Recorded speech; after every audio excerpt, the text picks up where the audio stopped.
1 minggu aku koma antara hidup dan mati. Saat terbangun, bukan pelukan suami yang kudapat, tapi secari kertas di meja.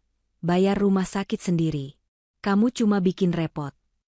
Aku menangis berjam-jam merasa duniaku runtuh setelah dibuang suamiku. Sampai seorang pria misterius berjas masuk ke ruanganku dan berkata, "Hapus air matamu. Suamimu baru saja membuang berlian demi memungut kerikil di jalanan." Sebelum ceritanya dimulai, silahkan tulis di kolom komentar dari daerah mana saja teman-teman yang menonton cerita ini. Jangan lupa like dan subscribe agar channel ini bisa semakin berkembang dan bisa mempersembahkan cerita yang lebih menarik lagi. Bau obat-obatan yang menyengat adalah hal pertama yang menyapa indera penciuman Salwa ketika ia mulai sadar. Kelopak matanya terasa begitu berat, seolah ada beban ribuan kilo yang menahannya untuk tidak membuka mata. Tubuhnya terasa kaku dan nyeri di sekujur persendian, sisa dari masa tidur panjang yang tidak ia sadari. Perlahan namun pasti, Salwa memaksakan matanya untuk terbuka. Cahaya putih terang dari lampu neon di langit-langit ruangan langsung menusuk penglihatannya, membuatnya harus mengerjap berkali-kali untuk menyesuaikan diri. Suara dengungan mesin pendingin ruangan terdengar samar di telinganya, menemani kesunyian yang mencekam di ruangan itu. Salwa mencoba menggerakkan jarinya, memastikan bahwa ia masih hidup, bahwa ia masih memiliki kendali atas tubuhnya sendiri. Ingatan terakhirnya masih kabur, hanya sekelebat bayangan tentang rasa sakit di kepala yang luar biasa sebelum semuanya menjadi gelap. Salwa menolehkan kepalanya ke sisi kanan dengan susah payah. Ia berharap menemukan sosok Arya, suaminya, yang sedang tertidur di kursi penunggu atau menggenggam tangannya dengan cemas. Selama 5 tahun pernikahan mereka, Salwa selalu berusaha menjadi istri yang berbakti. Ia membayangkan Arya pasti sangat khawatir karena dirinya jatuh sakit tiba-tiba. Namun, harapan itu hancur seketika saat matanya menyapu seluruh penjuru ruangan. Ruangan itu kosong. Kursi penunggu di sudut ruangan terlihat rapi dan dingin, seolah tidak pernah diduduki oleh siapapun dalam waktu yang lama. Tidak ada bunga, tidak ada buah tangan, dan yang paling menyakitkan, tidak ada Arya. Hati Salwa mencelos. Perasaan takut mulai merayap naik ke dadanya. Apakah ia sudah lama tidak sadarkan diri? Mengapa suaminya tidak ada di sini saat ia membuka mata? Tenggorokannya terasa kering dan perih. Salwa ingin memanggil perawat, namun suaranya tercekat. Pandangannya kemudian jatuh ke arah meja nakas di samping tempat tidur. Di sana, di sebelah gelas air yang sudah berdebu, tergeletak selembar kertas yang dirobek asal-asalan dari buku tulis. Tidak ada amplop yang membungkusnya, hanya kertas putih bergaris yang terlipat 2. Dengan tangan yang gemetar hebat karena lemah dan takut, Salwa menjulurkan tangannya untuk mengambil kertas itu. Instingnya mengatakan ada sesuatu yang tidak beres. Jantungnya berdegup kencang, memukul-mukul rongga dadanya dengan ritme yang menyakitkan. Ia membuka lipatan kertas itu perlahan. Tulisan tangan yang sangat ia kenal, tulisan tangan Arya yang kasar dan terburu-buru, terpampang jelas di sana. Salwa membaca kalimat pertama dan napasnya langsung tertahan. Tulisan itu berbunyi sangat kejam tanpa basa-basi.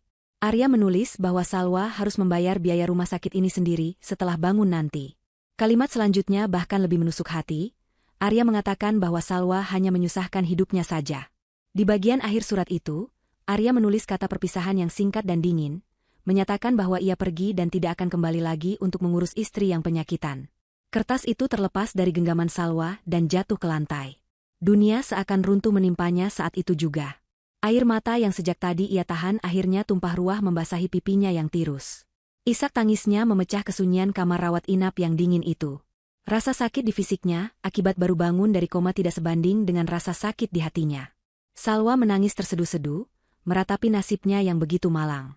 Ia mengingat semua pengorbanannya selama ini. Ia rela hidup sederhana, menabung setiap rupiah demi masa depan mereka, melayani Arya dengan sepenuh hati, bahkan sering mengalah demi ego suaminya. Namun balasan yang ia terima sungguh di luar nalar manusia. Ia ditinggalkan begitu saja saat sedang tidak berdaya, dianggap beban, dan dibuang seperti sampah. Salwa merasa dirinya adalah wanita paling bodoh di dunia, karena telah mencintai pria seperti Arya. Jam dinding terus berdetak, menemani Salwa yang tenggelam dalam kesedihan mendalam selama berjam-jam. Matanya bengkak, napasnya sesak, dan ia merasa tidak punya alasan lagi untuk hidup. Ia merasa sebatang kara, tanpa orang tua, tanpa saudara, dan kini tanpa suami. Di tengah puncak keputusasaannya, ketika Salwa hanya bisa menatap kosong ke arah langit-langit kamar, terdengar suara gagang pintu diputar. Salwa tidak menoleh. Ia berpikir itu mungkin perawat yang datang untuk memeriksa infus atau dokter yang akan memarahinya karena belum membayar tagihan. Namun, langkah kaki yang masuk terdengar tegas dan berwibawa, berbeda dengan langkah perawat yang biasanya terburu-buru. Sosok itu berjalan mendekat ke sisi tempat tidur Salwa. Aroma parfum maskulin yang mahal dan elegan tercium samar, menggantikan bau obat yang mendominasi ruangan. Salwa perlahan menoleh, dan ia melihat seorang pria parubaya berdiri tegak di sana. Pria itu mengenakan setelan jas yang sangat rapi, rambutnya tertata klimis meski sudah memutih di beberapa bagian, dan wajahnya memancarkan aura ketenangan sekaligus ketegasan. Pria itu menatap Salwa bukan dengan tatapan meremehkan atau kasihan yang merendahkan, melainkan dengan tatapan penuh hormat dan keprihatinan yang tulus. Salwa bingung. Ia tidak mengenal pria ini. Apakah ini orang dari administrasi rumah sakit yang akan menagih biaya? Salwa buru-buru menghapus air matanya dengan punggung tangan, berusaha terlihat tegar meski hatinya hancur lebur. Ia bersiap untuk diusir dari rumah sakit ini. Namun, pria itu justru tersenyum tipis, sebuah senyuman yang menenangkan. Pria itu membungkukkan badannya sedikit sebagai tanda hormat, lalu berbicara dengan suara yang berat namun lembut. Ia memperkenalkan diri sebagai Pak Harun. Salwa masih terdiam, menunggu apa yang akan dikatakan oleh pria asing bernama Pak Harun ini. Ia melihat Pak Harun melirik sekilas ke arah kertas surat dari Arya yang tergeletak di lantai, lalu kembali menatap mata Salwa. Pak Harun berkata agar Salwa tidak perlu menangisi sampah. Kalimat itu begitu menohok namun terasa benar. Pak Harun melanjutkan ucapannya dengan tenang, mengatakan bahwa suami Salwa baru saja membuang berlian yang sangat berharga hanya demi memungut kerikil di jalanan. Salwa tertegun mendengar analogi tersebut. Pak Harun kemudian mendekat selangkah lagi dan berbisik dengan nada penuh penekanan, mengatakan bahwa Arya telah membuat kesalahan terbesar dalam hidupnya, karena ia tidak tahu siapa sebenarnya sosok Salwa yang ia tinggalkan itu. Kalimat penutup dari Pak Harun membuat bulu kuduk Salwa meremang, menyiratkan adanya rahasia besar yang selama ini terkubur dalam hidupnya yang sederhana. Salwa menatap Pak Harun dengan kening berkerut, rasa bingung kini bercampur dengan sisa-sisa kesedihan di wajahnya. Ucapan Pak Harun tentang berlian dan kerikil terdengar, seperti teka-teki yang sulit ia cerna dalam kondisinya yang masih lemah. Siapa sebenarnya dirinya? Salwa selama ini hanya tahu bahwa ia adalah seorang yatim piatu yang berjuang hidup sendirian di ibu kota sebelum bertemu Arya 5 tahun lalu. Ia tidak memiliki ingatan tentang masa kecilnya yang jelas, hanya potongan-potongan buram yang tidak pernah bisa ia susun menjadi gambar yang utuh. Selama ini ia menganggap itu adalah efek trauma kecelakaan yang pernah dialaminya dulu. Ia bertanya dengan suara parau kepada Pak Harun, menanyakan apa maksud dari semua perkataannya.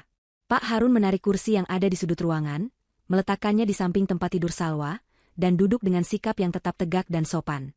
Ia mulai bercerita dengan nada yang hati-hati namun jelas. Pak Harun menjelaskan bahwa 5 tahun yang lalu, Salwa mengalami kecelakaan hebat yang menyebabkan ia kehilangan ingatan parsial. Saat itu, Salwa terpisah dari keluarganya. Arya, yang kebetulan berada di lokasi kejadian atau mungkin memang sudah merencanakan sesuatu, muncul sebagai sosok pahlawan yang menolong Salwa. Karena Salwa tidak ingat siapa dirinya dan dari mana asalnya, ia sangat bergantung pada Arya. Arya memanfaatkan kondisi itu untuk membuat Salwa merasa berhutang budi, bahkan berhutang nyawa padanya. Arya meyakinkan Salwa bahwa ia adalah wanita sebatang kara yang tidak punya siapa-siapa selain dirinya. Salwa mendengarkan penjelasan itu dengan mulut sedikit terbuka. Potongan puzzle di kepalanya mulai terasa menyatu. Ia ingat betapa seringnya Arya mengungkit-ungkit bahwa dialah penyelamat Salwa, membuat Salwa merasa harus selalu menuruti kemauan Arya sebagai bentuk balas budi. Pak Harun kemudian mengeluarkan sebuah tablet digital dari tas kerjanya. Ia menunjukkan foto-foto masa lalu Salwa.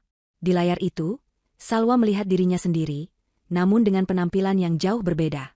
Salwa di dalam foto itu mengenakan pakaian desainer ternama, tersenyum bahagia di samping seorang pria tua yang tampak sangat berwibawa.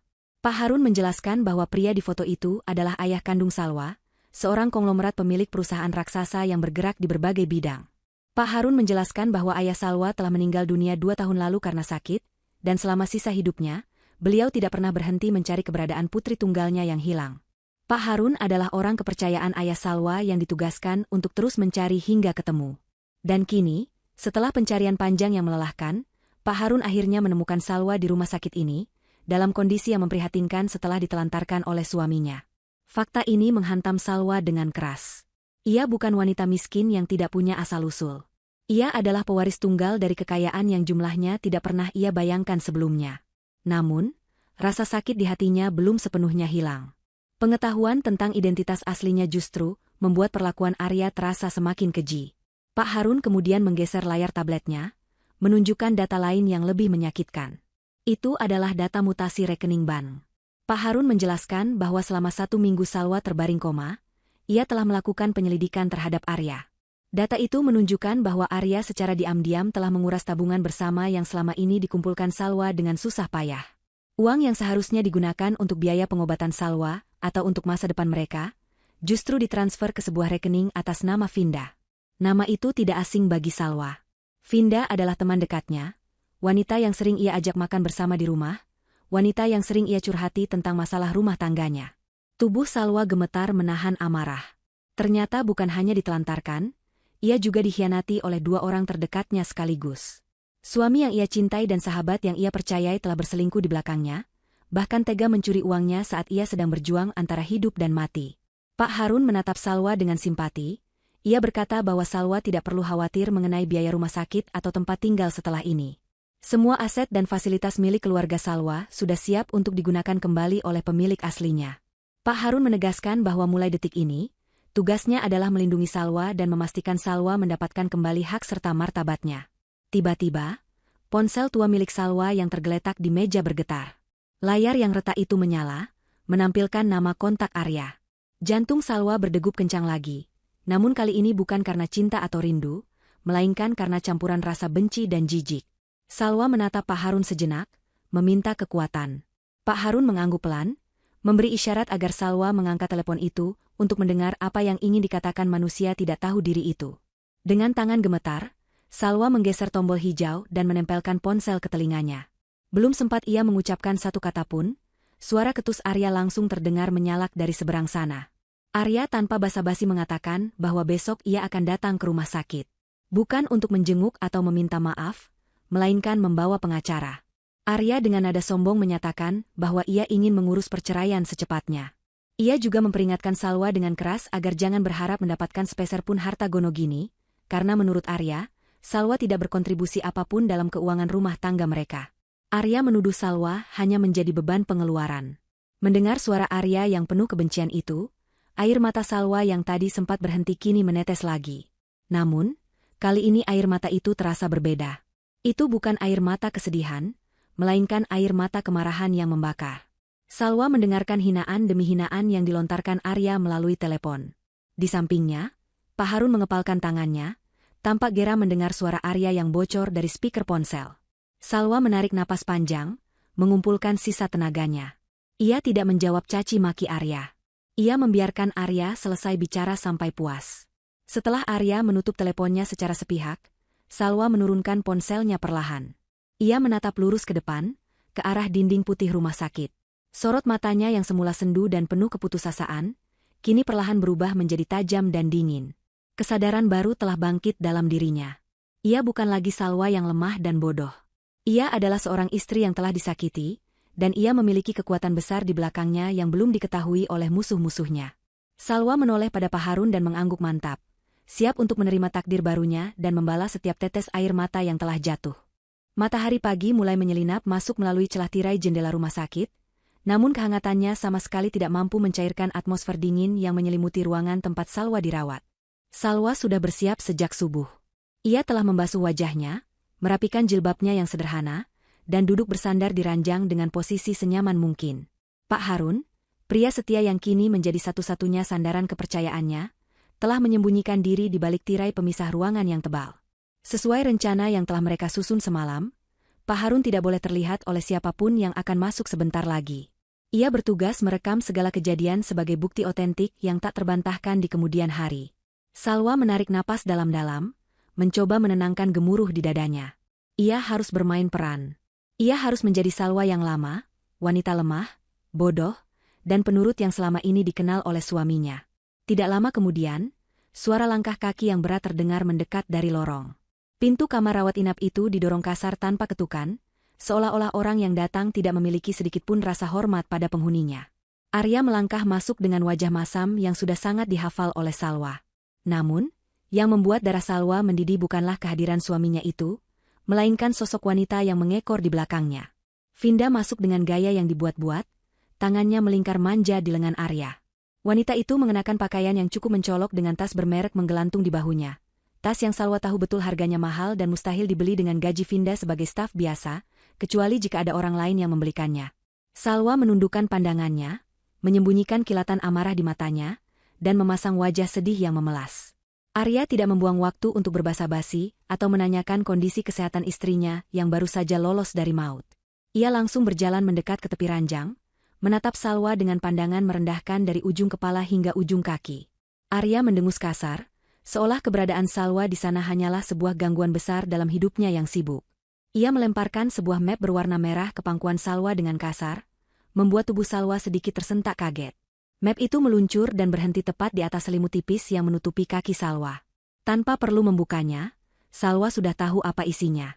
Itu adalah surat cerai yang sudah Arya janjikan lewat telepon kemarin. Arya melipat kedua tangannya di dada, berdiri dengan angkuh layaknya seorang raja yang sedang menghukum budaknya yang tidak berguna. Arya mulai berbicara dengan nada tinggi yang memekakan telinga. Ia mengatakan bahwa ia sudah muak mengurus Salwa yang sakit-sakitan. Menurutnya, Salwa hanya menjadi beban ekonomi dan penghambat karirnya yang sedang menanjak.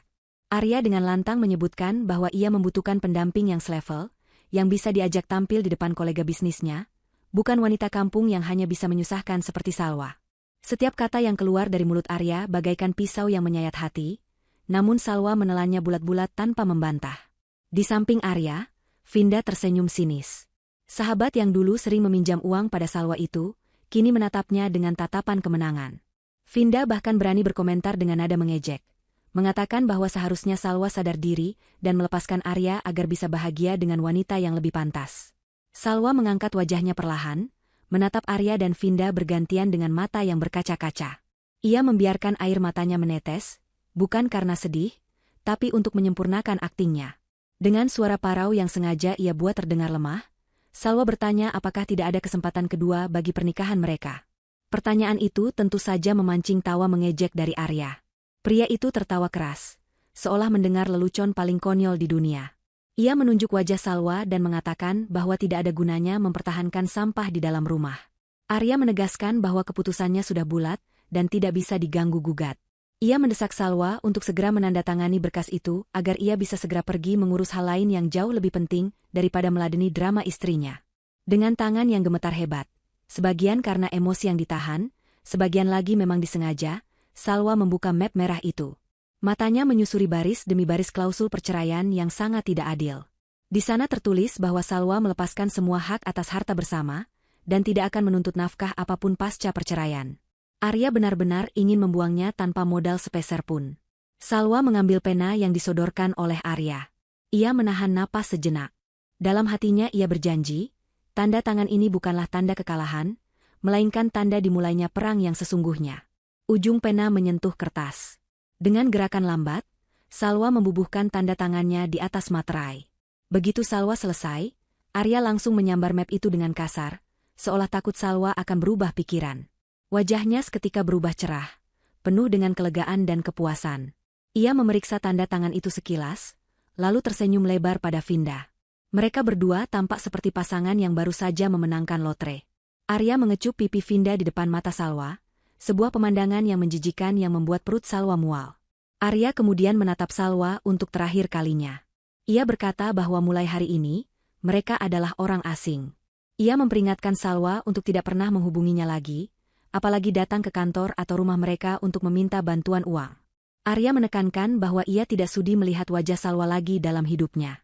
Salwa hanya diam, menundukkan kepala dalam-dalam.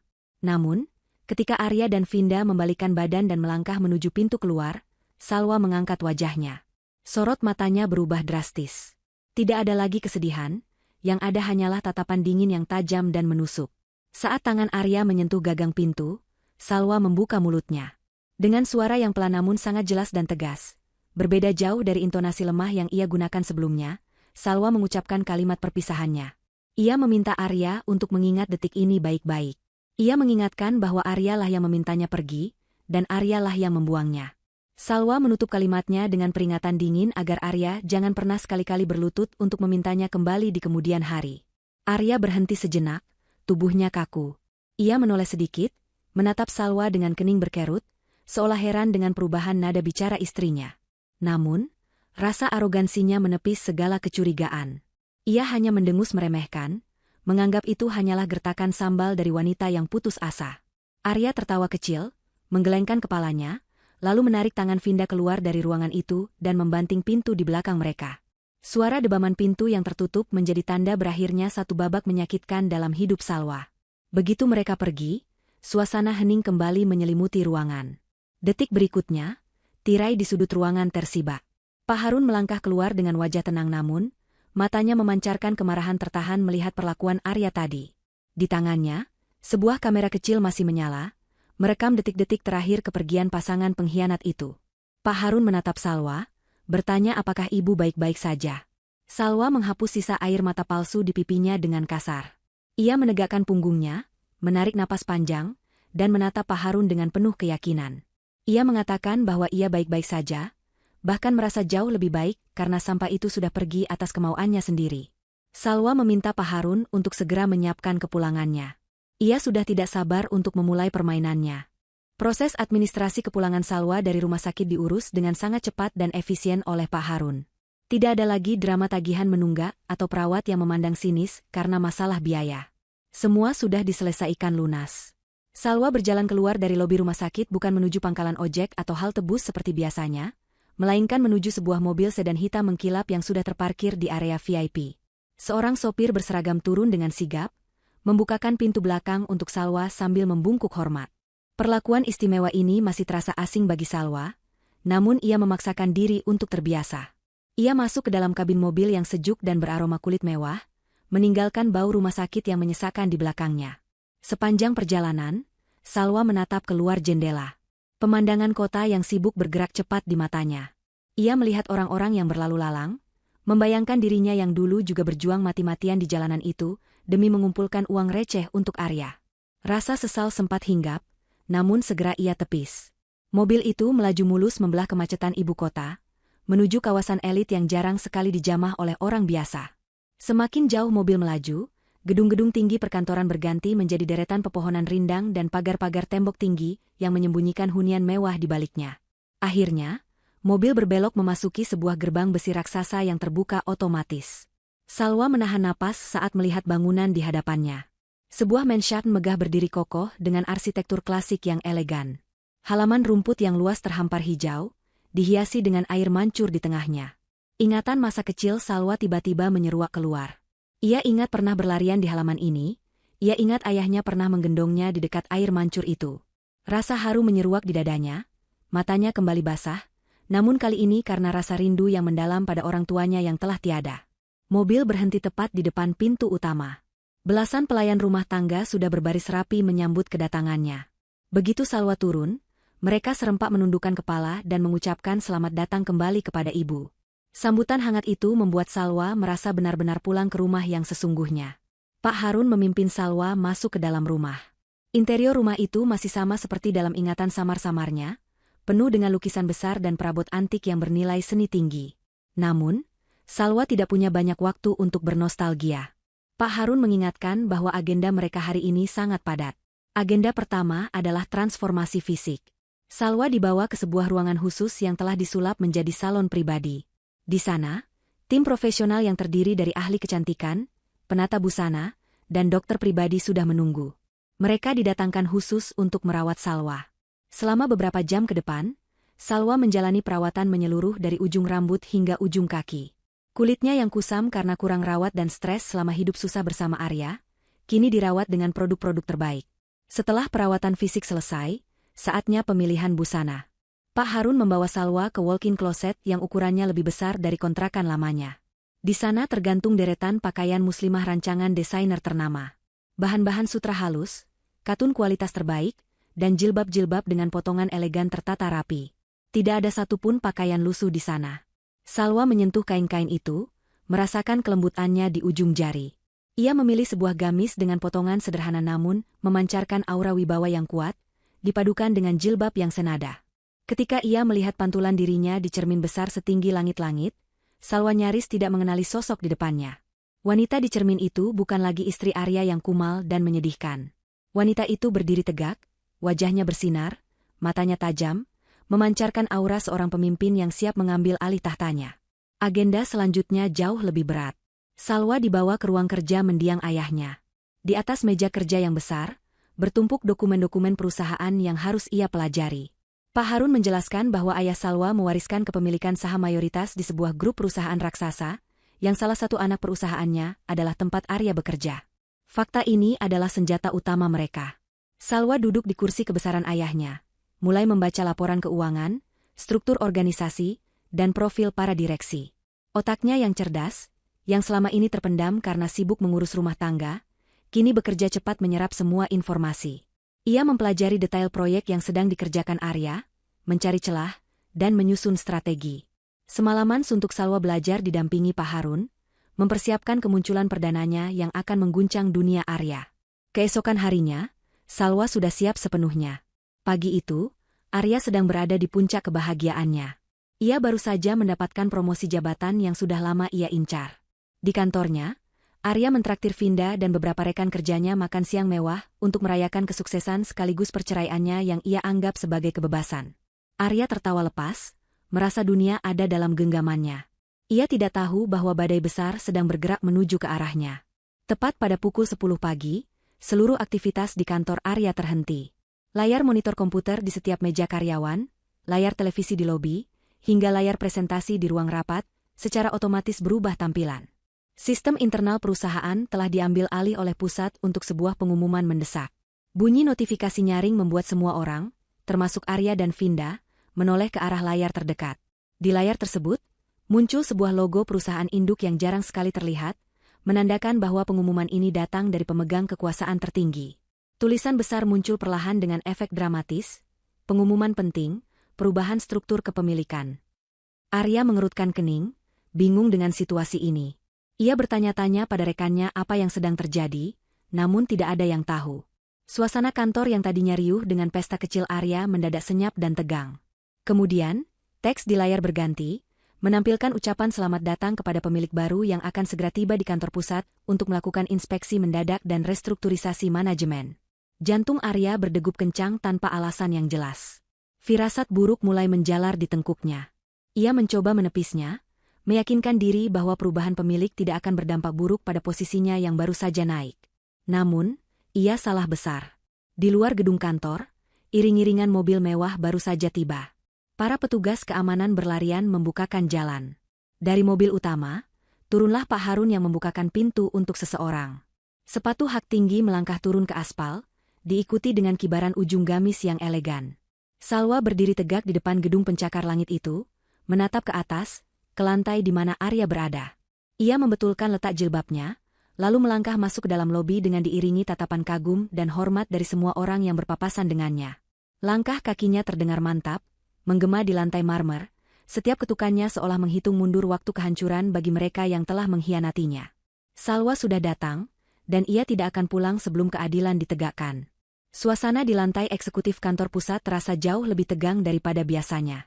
Udara dingin dari pendingin ruangan seolah membeku, menciptakan atmosfer yang membuat bulu kuduk meremang bagi siapa saja yang peka terhadap situasi. Namun, Arya sama sekali tidak menyadari ketegangan itu. Ia justru sedang merasa di atas angin. Panggilan mendadak dari sekretaris direksi untuk segera menghadap ke ruang rapat utama dianggapnya sebagai sinyal positif.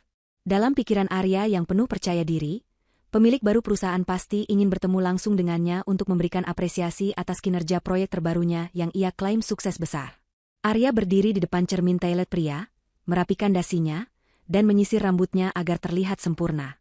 Ia tersenyum pada pantulan dirinya sendiri, membayangkan pujian dan mungkin kenaikan gaji yang akan ia terima sebentar lagi. Baginya, hari ini adalah hari penahbisan dirinya sebagai orang penting di perusahaan ini, apalagi setelah beban hidupnya bernama Salwa sudah berhasil ia singkirkan. Arya melangkah keluar dari toilet dengan dagu terangkat tinggi. Ia berjalan menyusuri koridor panjang menuju ruang rapat utama, mengabaikan tatapan-tatapan aneh dari beberapa karyawan senior yang berpapasan dengannya. Ia sempat berpapasan dengan manajer HRD yang terlihat pucat dan terburu-buru, namun Arya tidak ambil pusing. Sesampainya di depan pintu ganda ruang rapat yang terbuat dari kayu jati kokoh, Arya menarik napas panjang untuk menenangkan detak jantungnya yang berpacu karena antusiasme. Tanpa mengetuk pintu sebagai tanda kesopanan, ia langsung mendorong pintu itu terbuka dan melangkah masuk dengan gaya seorang pemenang. Ia berharap disambut dengan tepuk tangan, atau setidaknya senyuman ramah dari para petinggi. Namun, yang menyambutnya adalah keheningan yang mencekam. Ruang rapat itu sangat luas, didominasi oleh meja oval panjang yang mengkilap di tengah ruangan. Seluruh jajaran direksi dan manajer senior sudah duduk di kursi mereka masing-masing. Wajah mereka tegang, tidak ada satupun yang berani bersuara atau bahkan menatap mata Arya. Mereka semua menundukkan kepala, memandang berkas di hadapan mereka seolah itu adalah hal paling menarik di dunia. Di ujung meja, di kursi kebesaran yang biasanya diduduki oleh direktur utama, tampak seseorang sedang duduk membelakangi Arya. Kursi kulit tinggi itu menyembunyikan sosok sang pemilik baru, hanya memperlihatkan sandaran kursi yang kokoh. Di samping kursi itu, berdiri Pak Harun dengan sikap tegak laksana patung penjaga yang setia. Kehadiran Pak Harun di sana membuat kening Arya berkerut bingung. Ia mengenali pria tua itu sebagai orang yang ada di rumah sakit kemarin, orang yang membela Salwa. Arya merasa ada yang tidak beres. Namun arogansinya menepis rasa curiga itu. Ia berpikir mungkin pria tua itu hanyalah asisten pribadi pemilik baru yang kebetulan memiliki wajah mirip dengan orang di rumah sakit. Arya berdehem keras untuk memecah keheningan, berusaha menarik perhatian. Ia mulai berbicara dengan nada suara yang lantang dan penuh percaya diri, memperkenalkan dirinya sebagai manajer proyek terbaik di perusahaan ini. Ia mulai memaparkan visi misinya dan betapa beruntungnya perusahaan memiliki karyawan sepertinya. Arya berbicara panjang lebar tentang dedikasinya, seolah sedang berpidato di panggung kemenangan. Namun, tidak ada respon. Tidak ada anggukan setuju, tidak ada gumaman kagum. Hening. Hanya suara Arya yang memantul di dinding-dinding kedap suara ruangan itu.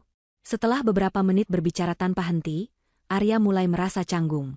Ia berhenti bicara dan bertanya dengan nada sedikit kesal, mengapa tidak ada yang meresponnya. Ia menatap punggung kursi kebesaran itu, menuntut perhatian dari sang pemilik baru. Saat itulah, perlahan namun pasti, kursi kebesaran itu mulai berputar. Gerakannya halus, tanpa suara, namun efeknya bagi Arya bagaikan gerak lambat dalam sebuah film horor. Sedikit demi sedikit sosok yang duduk di sana mulai terlihat. Pertama-tama terlihat tangan halus yang memegang pena mahal, lalu lengan baju gamis berbahan sutra, kemudian jilbab yang tertata rapi, dan akhirnya wajah sang pemilik baru terpampang jelas di hadapan Arya. Waktu seakan berhenti berputar bagi Arya. Matanya membelalak lebar hingga nyaris keluar dari rongganya. Mulutnya ternganga, namun tidak ada suara yang mampu keluar. Seluruh darah di wajahnya seolah tersedot habis, membuatnya pucat pasi seperti mayat hidup. Di sana, duduk di kursi kekuasaan tertinggi perusahaan, adalah Salwa. Bukan Salwa yang kumal dan bau obat-obatan seperti di rumah sakit kemarin. Ini adalah Salwa yang berbeda. Wanita di hadapannya memancarkan aura keanggunan dan kewibawaan yang luar biasa menekan. Tatapan mata Salwa tajam, dingin, dan menusuk langsung ke jantung pertahanan mental Arya. Arya mundur selangkah, kakinya gemetar. Ia menggelengkan kepalanya berkali-kali, berusaha menyangkal kenyataan yang ada di depan matanya. Ia bergumam pelan, mengatakan bahwa ini tidak mungkin. Ini pasti mimpi atau lelucon gila. Arya mencoba tertawa, tawa yang terdengar sumbang dan histeris. Ia menunjuk wajah Salwa dan berteriak memanggil security, memerintahkan agar wanita gila ini diusir dari ruangan rapat. Ia berteriak pada direksi lain, bertanya mengapa mereka membiarkan mantan istrinya yang udik ini masuk dan duduk di kursi direktur utama. Namun, tidak ada satupun direksi yang bergerak. Mereka tetap diam, keringat dingin mengucur di pelipis mereka. Pak Harun kemudian melangkah maju satu langkah dan berbicara dengan suara menggelegar yang membungkam teriakan histeris Arya. Pak Harun menegaskan bahwa orang yang duduk di hadapan Arya adalah pemilik sah 90% saham perusahaan ini, pewaris tunggal dari grup perusahaan induk, Ibu Salwa. Kaki Arya lemas seketika. Ia nyaris jatuh terduduk jika tidak berpegangan pada sandaran kursi kosong di dekatnya. Fakta itu menghantamnya lebih keras daripada pukulan fisik manapun. Istri yang selama ini ia anggap benalu, yang ia hina miskin dan tak berguna, ternyata adalah pemilik dari tempat ia mencari nafkah. Salwa menatap Arya tanpa ekspresi, seolah sedang menatap serangga kecil yang mengganggu. Dengan gerakan santai namun tegas, Salwa mengambil berkas proposal proyek yang tadi dibanggakan Arya di atas meja. Ia mengangkat berkas itu tinggi-tinggi agar semua orang bisa melihatnya, lalu dengan sengaja menjatuhkannya ke lantai. Suara berkas tebal itu menghantam lantai marmer terdengar begitu nyaring di ruangan yang sunyi. Salwa membuka suaranya untuk pertama kalinya. Suaranya tenang, namun setiap katanya mengandung racun yang mematikan bagi karir Arya. Salwa menyebut proyek Arya sebagai sampah, sama persis seperti kualitas orang yang membuatnya. Salwa mengkritik habis-habisan kinerja Arya yang selama ini penuh dengan manipulasi data dan korupsi kecil-kecilan yang luput dari pengawasan manajemen lama. Salwa melemparkan tumpukan bukti audit ke arah Arya. Kertas-kertas itu berserakan di sekitar kaki Arya, menjadi saksi bisu kejahatannya selama bekerja. Salwa menyatakan bahwa ia tidak butuh manajer yang tidak kompeten dan tidak bermoral di perusahaannya. Arya yang mulai sadar dari syoknya mencoba membela diri. Ia memohon, mengubah nada suaranya menjadi memelas, mencoba mengingatkan Salwa tentang masa lalu mereka. Namun, Salwa memotong ucapan Arya dengan dingin. Salwa memberikan dua pilihan yang sama-sama mengerikan bagi Arya. Pilihan pertama, Arya dipecat secara tidak hormat dan harus membayar penalti kontrak kerja yang nilainya mencapai 5 miliar rupiah karena pelanggaran kode etik berat yang baru saja ditemukan dalam audit. Pilihan kedua, jika Arya tidak mampu membayar uang sebanyak itu, ia harus menerima demosi atau penurunan jabatan secara drastis. Salwa menawarkan posisi staf gudang paling bawah untuk Arya, dengan gaji UMR, untuk melunasi hutang penaltinya lewat potongan gaji selama bertahun-tahun. Arya terdiam kaku. 5 miliar rupiah adalah angka yang mustahil baginya, apalagi setelah tabungannya habis untuk gaya hidup mewah Vinda. Ia tidak punya pilihan lain. Harga dirinya hancur berkeping-keping di depan seluruh atasan dan rekannya. Salwa tidak memberinya waktu untuk berpikir. Ia menekan tombol interkom di mejanya dan memanggil keamanan. 2 orang petugas keamanan berbadan tegap masuk ke ruangan.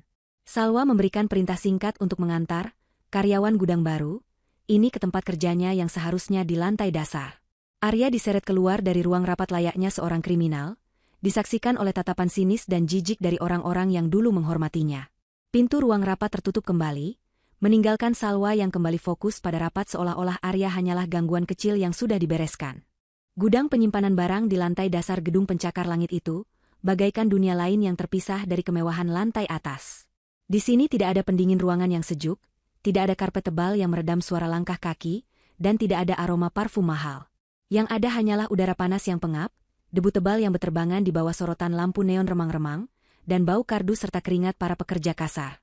Arya berdiri di tengah lorong gudang dengan pakaian kerja barunya, seragam lapangan berbahan kasar yang ukurannya terlalu sempit di bagian perut, membuatnya sesak napas.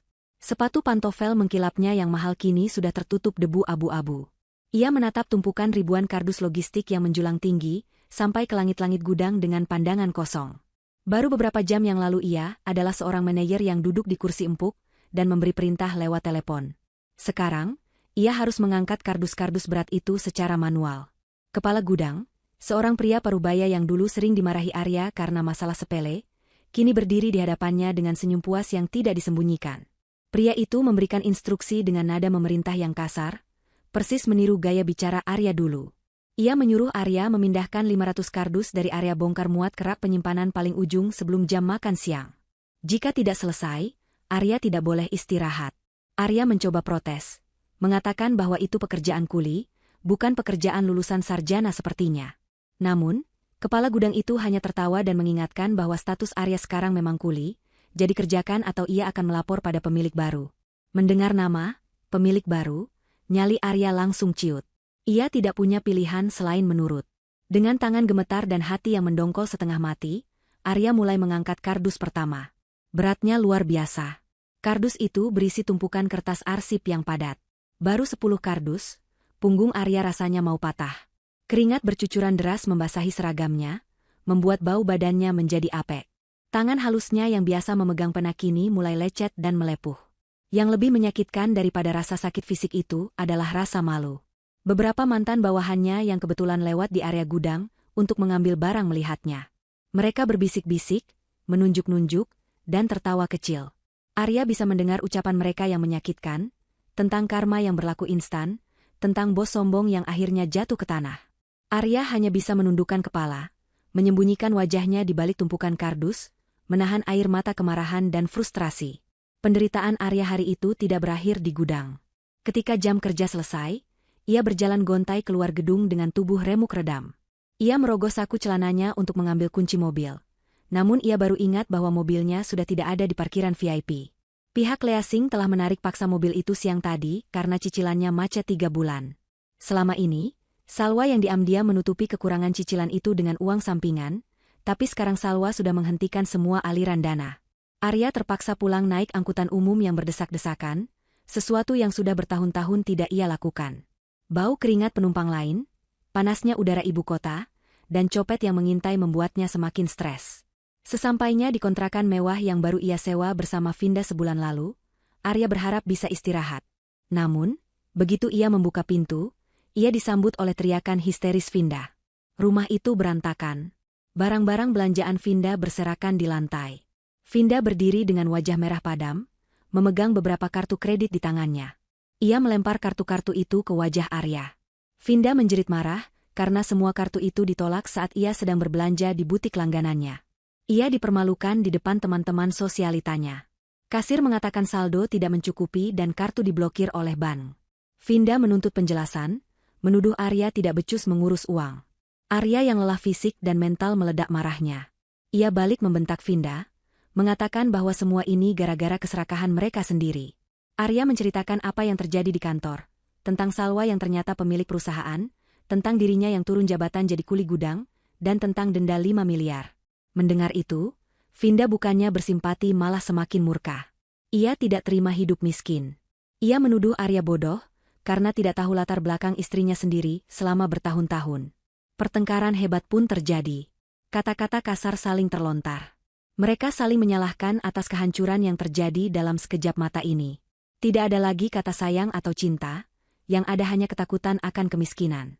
Keesokan harinya, Vinda yang tidak terima dengan nasibnya memutuskan untuk bertindak nekat. Ia merasa bahwa Salwa tidak berhak memperlakukan mereka seperti ini. Dengan dandanan menor namun pakaian yang mulai terlihat kusut, Vinda mendatangi kantor pusat perusahaan. Ia menerobos masuk lobi gedung yang megah, berteriak-teriak memanggil nama Salwa. Resepsionis mencoba menahannya, tapi Vinda mengamuk seperti orang kesurupan. Ia membuat keributan besar, menarik perhatian semua orang yang ada di lobi. Ia berteriak bahwa Salwa adalah wanita jahat yang merebut haknya, memutarbalikkan fakta seolah-olah dia adalah korban. Vinda berpikir dengan membuat malu Salwa di depan umum, Salwa akan takut dan memberinya uang. Namun, keributan itu justru memancing sang ratu keluar dari sarangnya. Pintu lift VIP terbuka, dan Salwa melangkah keluar dengan tenang didampingi Pak Harun dan beberapa staf eksekutif. Salwa tidak terlihat marah atau malu sedikit pun. Ia menatap Vinda dengan tatapan datar yang menakutkan. Suasana lobi seketika hening. Vinda yang melihat Salwa, langsung berlari mendekat hendak menyerang, namun dua orang sekuriti dengan sigap menahan lengannya. Vinda meronta-ronta, memaki Salwa dengan kata-kata kasar. Ia menuntut agar aset Arya dikembalikan.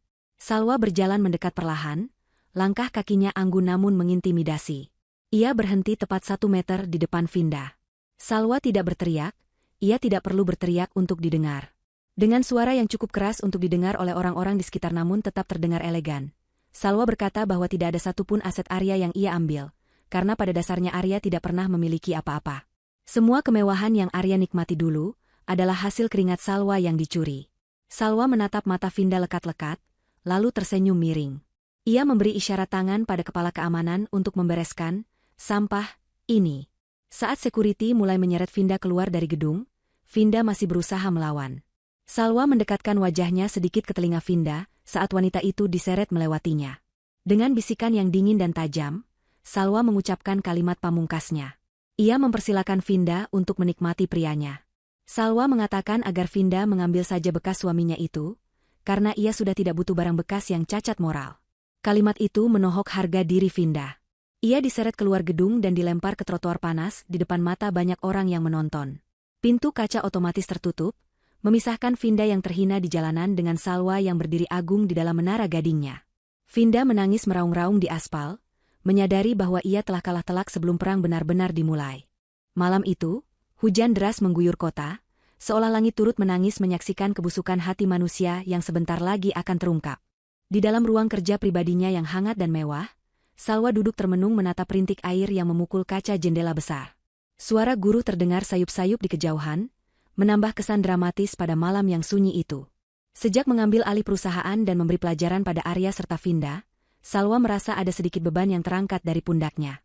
Namun, firasatnya mengatakan bahwa urusan ini belum selesai sepenuhnya. Masih ada kepingan teka-teki yang mengganjal di hatinya, terutama mengenai penyebab koma mendadak yang ia alami minggu lalu. Dokter yang merawatnya sebelumnya mengatakan itu akibat kelelahan kronis dan stres, namun tubuh Salwa merasakan sesuatu yang berbeda. Sakit yang ia rasakan terlalu janggal untuk sekadar kelelahan biasa. Pintu ruang kerja diketuk pelan 3 kali, membuyarkan lamunan Salwa. Pak Harun masuk dengan membawa sebuah map tebal berwarna hitam, berbeda dari map-map laporan perusahaan yang biasanya berwarna cerah. Wajah pria parubaya itu tampak sangat serius, bahkan lebih tegang daripada saat mereka menghadapi dewan direksi. Kerutan di dahinya semakin dalam, menyiratkan bahwa apa yang ia bawa adalah kabar buruk yang sangat berat. Pak Harun tidak langsung bicara. Ia meletakkan map itu di hadapan Salwa dengan gerakan lambat dan hati-hati, seolah benda itu adalah bom waktu yang siap meledak kapan saja. Salwa menatap map itu, lalu menatap mata Pak Harun, mencari jawaban. Namun, Pak Harun hanya mengangguk pelan, memberi isyarat agar Salwa membacanya sendiri. Dengan jantung yang mulai berdegup tidak beraturan, Salwa membuka map hitam tersebut. Halaman pertama adalah sebuah laporan medis toksikologi dari laboratorium forensik swasta terbaik di negeri ini. Mata Salwa menyusuri baris demi baris istilah medis yang rumit, hingga pandangannya terhenti pada satu kesimpulan yang dilingkari dengan tinta merah. Di sana tertulis jelas bahwa di dalam darah Salwa ditemukan residu zat kimia berbahaya sejenis racun tikus dan arsenik dalam dosis kecil namun mematikan jika diakumulasi. Tangan Salwa gemetar hebat. Ia merasa mual seketika. Ini bukan penyakit. Ini bukan kelelahan. Seseorang telah meracuninya. Seseorang menginginkan kematiannya secara perlahan dan menyakitkan. Salwa membalik halaman berikutnya, berharap menemukan kesalahan pada laporan itu. Namun, yang ia temukan justru bukti yang lebih mengerikan.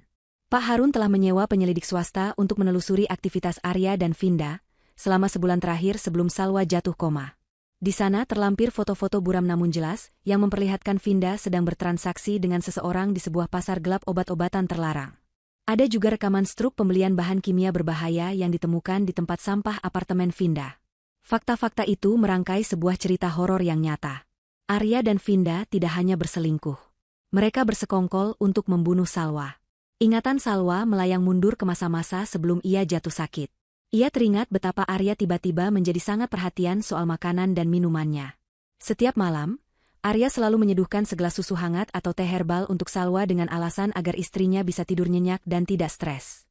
Salwa yang saat itu naif dan mencintai suaminya, meminum ramuan itu dengan penuh rasa syukur, mengira itu adalah bentuk kasih sayang. Ternyata, di balik manisnya susu itu, tersembunyi maut yang ditakar dengan presisi. Setiap tegukan yang ia minum adalah langkah menuju kematian yang disiapkan oleh orang yang tidur di sebelahnya setiap malam. Rasa sakit kepala hebat, mual yang terus-menerus, dan akhirnya kegelapan koma itu, semuanya adalah ulah Arya dan Vinda. Salwa menutup map itu dengan kasar. Napasnya memburu. Rasa dikhianati yang ia rasakan sebelumnya kini berubah menjadi rasa ngeri dan murka yang luar biasa. Perselingkuhan mungkin bisa dimaafkan oleh waktu. Perampasan harta mungkin bisa diganti dengan uang, tapi percobaan pembunuhan adalah batas yang tidak bisa ditoleransi oleh hati nurani manusia manapun. Mereka menginginkan nyawanya. Pak Harun akhirnya membuka suara, menjelaskan motif di balik tindakan keji itu. Ternyata, Arya diam-diam telah mendaftarkan Salwa pada sebuah asuransi jiwa dengan nilai klaim yang cukup besar beberapa bulan lalu. Jika Salwa meninggal karena sakit mendadak, Arya sebagai ahli waris tunggal, karena saat itu identitas asli Salwa belum terungkap, akan mendapatkan uang miliaran rupiah. Uang itu rencananya akan mereka gunakan untuk hidup mewah berdua di luar negeri. Air mata Salwa menetes, bukan karena sedih, tapi karena kemarahan yang membakar dada. Ia merasa sangat bodoh telah mempercayai monster seperti Arya. Ia membayangkan bagaimana Arya mungkin tersenyum puas setiap kali melihat kondisi Salwa yang semakin memburuk dari hari ke hari. Rencana mereka sangat rapi. Jika Pak Harun tidak datang tepat waktu dan memindahkan Salwa ke perawatan terbaik serta melakukan tes menyeluruh, Salwa mungkin sudah dimakamkan minggu lalu, dan kejahatan mereka tidak akan pernah tercium. Kasus ini akan ditutup sebagai kematian wajar akibat penyakit, dan Arya akan tertawa di atas kuburannya sambil menikmati uang asuransi. Pak Harun bertanya dengan nada rendah, menanyakan langkah apa yang ingin diambil oleh Salwa selanjutnya. Apakah Salwa ingin langsung melaporkan ini ke polisi sekarang juga, dan membiarkan mereka ditangkap malam ini? Salwa terdiam sejenak, menatap keluar jendela yang gelap. Kilatan petir menerangi wajahnya yang kini tampak sekeras batu karang. Ia menggeleng perlahan. Melaporkan mereka sekarang terlalu mudah. Penjara saja tidak cukup untuk membayar rasa sakit fisik dan mental yang ia alami. Salwa ingin melihat mereka hancur sehancur-hancurnya sebelum jeruji besi mengurung mereka. Ia ingin mereka merasakan harapan palsu, terbang tinggi ke angkasa, lalu dihempaskan ke dasar jurang yang paling dalam. Salwa menoleh pada Pak Harun dan memberikan instruksi dengan suara yang sangat tenang namun mengandung ancaman yang mematikan. Ia meminta Pak Harun untuk menahan bukti ini sementara waktu. Ia meminta Pak Harun untuk menyiapkan sebuah panggung sandiwara terakhir. Salwa berkata bahwa ia tadinya hanya ingin memiskinkan mereka, memberi mereka pelajaran tentang susahnya mencari uang. Tapi setelah tahu mereka menginginkan nyawanya, Salwa mengubah rencananya. Ia akan memastikan mereka tidak hanya kehilangan harta, tapi juga kehilangan harga diri, harapan, dan masa depan di hadapan seluruh dunia.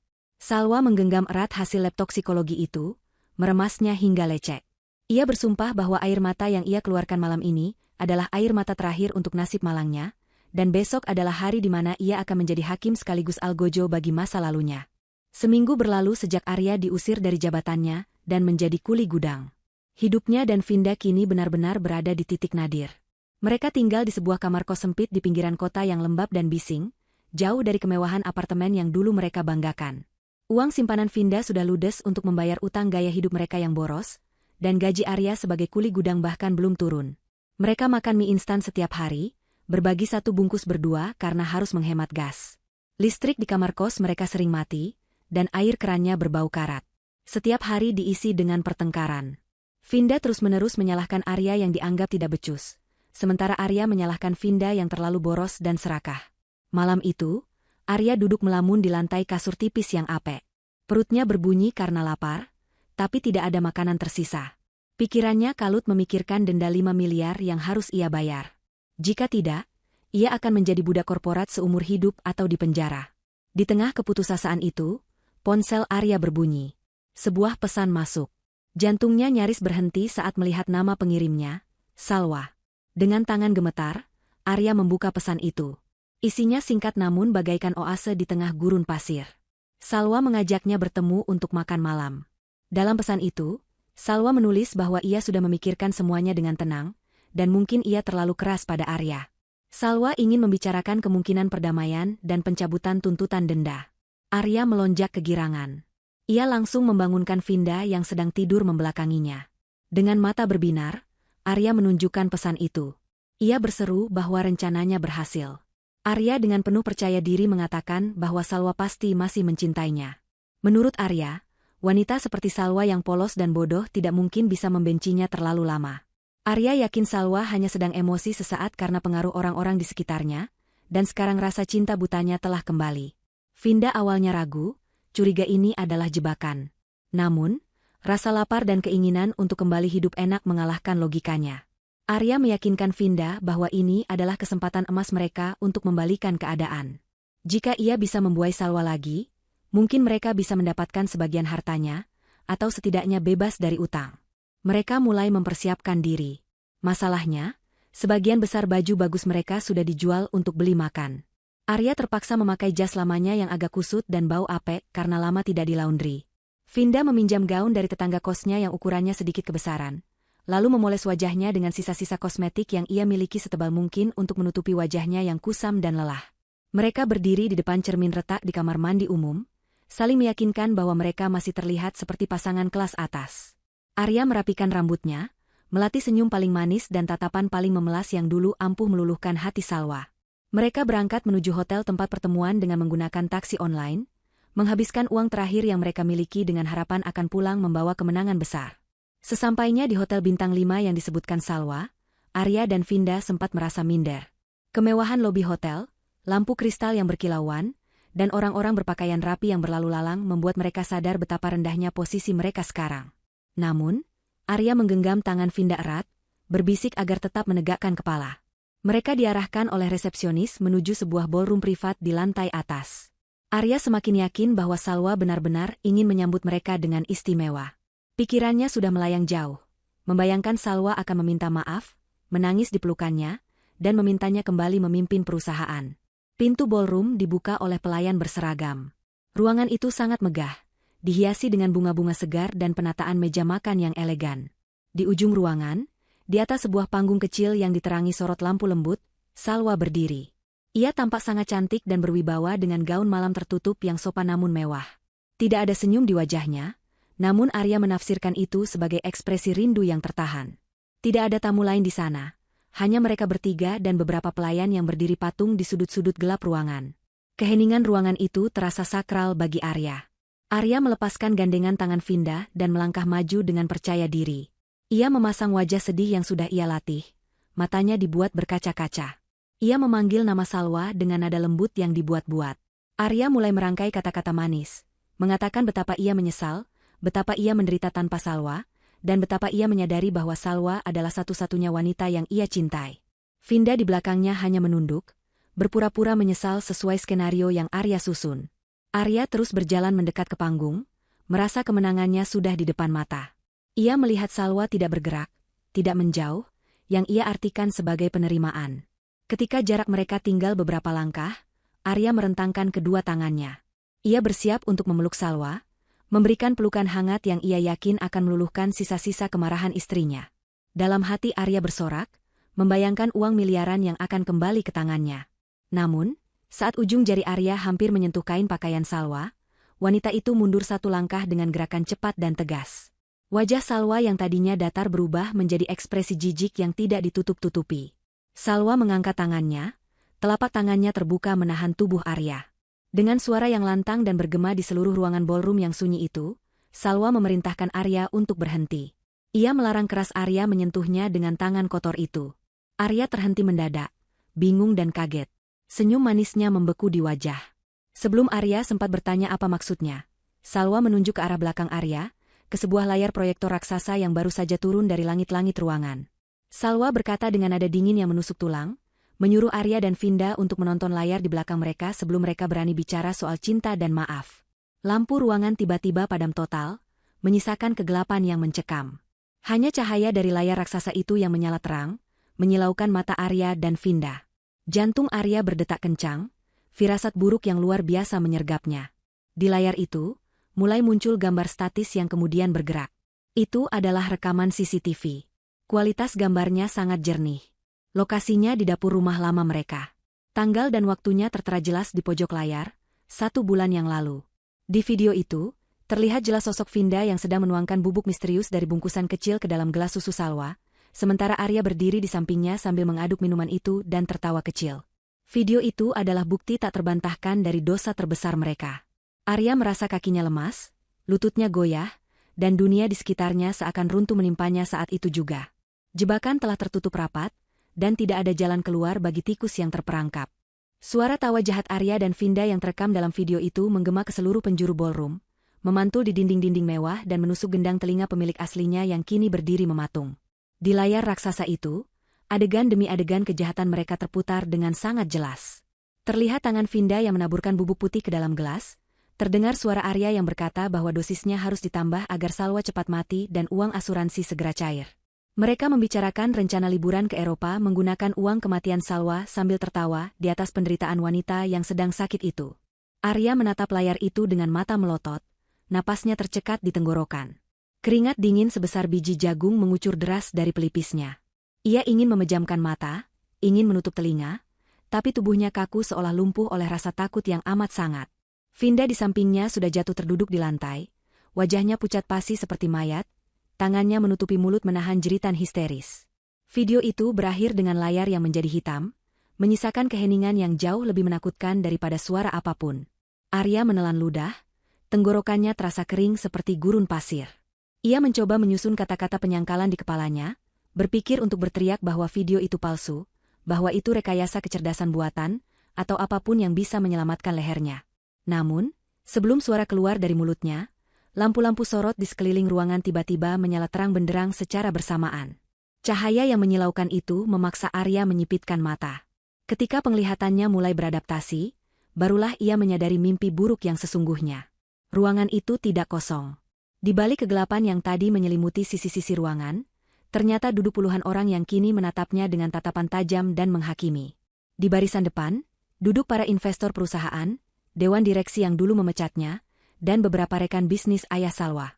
Mereka menggelengkan kepala dengan ekspresi jijik dan marah. Di sisi lain ruangan, berdiri puluhan wartawan dengan kamera yang sudah menyala, merekam setiap detik ekspresi ketakutan di wajah Arya dan Vinda. Dan yang paling membuat lutut Arya lemas, hingga akhirnya ia ambruk ke lantai, adalah kehadiran barisan polisi berseragam lengkap yang berdiri tegap di dekat pintu keluar. Ternyata ini bukan makan malam perdamaian. Ini adalah jebakan, sebuah panggung pengadilan umum yang dirancang khusus oleh Salwa untuk menelanjangi kebusukan mereka di hadapan dunia. Salwa tidak hanya ingin menangkap mereka, ia ingin menghancurkan reputasi mereka sampai ke akar-akarnya, memastikan tidak ada lagi tempat bagi mereka untuk bersembunyi di masyarakat. Salwa menatap Arya yang kini berlutut di hadapannya dengan tatapan datar tanpa emosi. Ia teringat ucapannya di rumah sakit dulu, saat ia memperingatkan Arya untuk tidak pernah berlutut memintanya kembali. Sekarang Arya berlutut, bukan karena cinta, tapi karena ketakutan akan penjara. Salwa mengambil mikrofon yang disodorkan oleh Pak Harun. Suaranya terdengar tenang namun berwibawa, memenuhi ruangan itu. Ia berbicara kepada para hadirin, menjelaskan bahwa bukti yang baru saja mereka saksikan adalah alasan mengapa ia mengambil tindakan tegas terhadap mantan suaminya. Salwa mengatakan bahwa ia bisa saja memaafkan perselingkuhan, ia bisa saja merelakan hartanya dicuri, tapi ia tidak akan pernah memaafkan manusia yang mencoba mengambil nyawa orang lain demi keserakahan. Arya mencoba merangkak mendekati kaki Salwa, air mata buaya mulai mengalir di pipinya. Ia memohon ampun dengan suara serak, mengatakan bahwa ia hilaf, bahwa ia dipengaruhi oleh Vinda, dan bahwa ia tidak benar-benar berniat membunuh. Ia mencoba melemparkan semua kesalahan pada Vinda yang masih syok di lantai. Mendengar itu, Vinda yang tadinya diam langsung berteriak marah. Ia menyerang Arya, memukul dan mencakar pria itu di depan umum. Vinda berteriak bahwa ide racun itu berasal dari Arya, bahwa Arya lah yang mendaftarkan asuransi itu.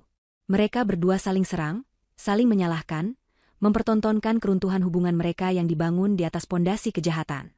Para wartawan tidak henti-hentinya mengambil gambar adegan memalukan itu, sementara para tamu undangan memalingkan wajah karena merasa risih melihat betapa rendahnya moral pasangan itu. Salwa memberi isyarat kepada polisi untuk bertindak. Komandan polisi melangkah maju membawa borgol. Namun sebelum Arya dibawa, Salwa meminta waktu sebentar. Ia merogoh tas tangannya dan mengeluarkan selembar kertas lusuh yang sudah dilaminating rapi. Itu adalah surat yang ditulis Arya saat meninggalkan Salwa di rumah sakit pada bab 1. Salwa berjalan mendekat, lalu menyelipkan kertas itu ke saku jas Arya yang kusut. Salwa berbisik pelan tepat di telinga Arya, mengatakan bahwa surat inilah yang menjadi bukti pamungkas. Tulisan tangan Arya sendiri yang akan mengantarnya ke sel penjara. Surat itu membuktikan niat Arya untuk menelantarkan istri yang sedang sekarat, yang menjadi motif kuat pendukung tuduhan percobaan pembunuhan berencana. Bunyi klik dari borgol besi yang mengunci pergelangan tangan Arya terdengar, seperti vonis mati baginya. Arya menatap Salwa untuk terakhir kalinya dengan tatapan putus asa. Ia melihat wanita yang dulu ia sia-siakan kini berdiri tegak laksana ratu yang tak tersentuh, dikelilingi oleh orang-orang yang menghormatinya. Sementara dirinya, kini hanyalah seorang kriminal yang akan membusuk di penjara.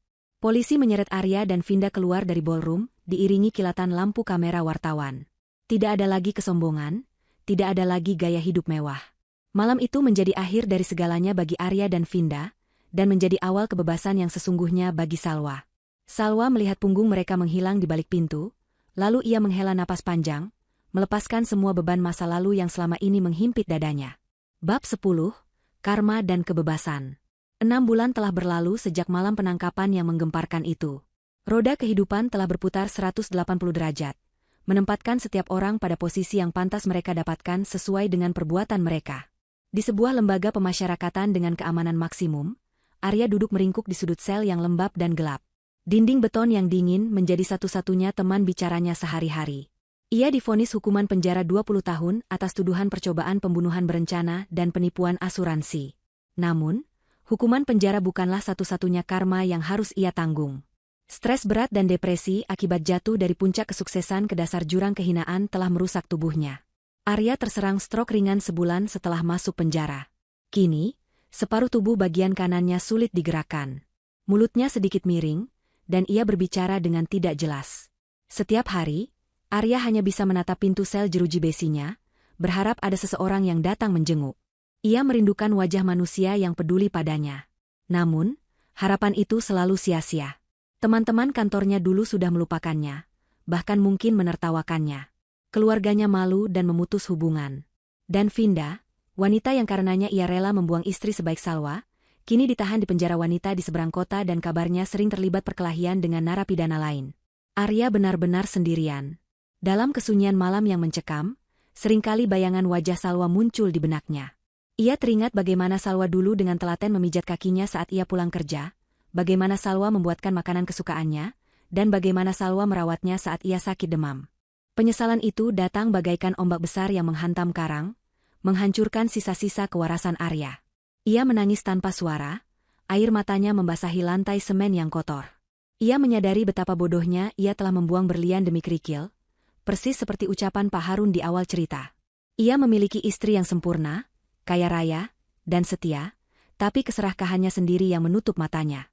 Sekarang, saat ia sakit dan lumpuh seperti ini, tidak ada Salwa yang akan datang menyuapinya atau membersihkan tubuhnya. Ia harus mengurus dirinya sendiri dengan tubuh yang cacat, diperlakukan kasar oleh narapidana lain yang lebih kuat. Ini adalah neraka duniawi yang ia ciptakan sendiri, dan ia harus menjalaninya setiap detik selama 20 tahun ke depan. Sementara itu, di sisi lain kota, di sebuah gedung pencakar langit yang megah, Salwa berdiri di balkon ruang kerjanya yang luas.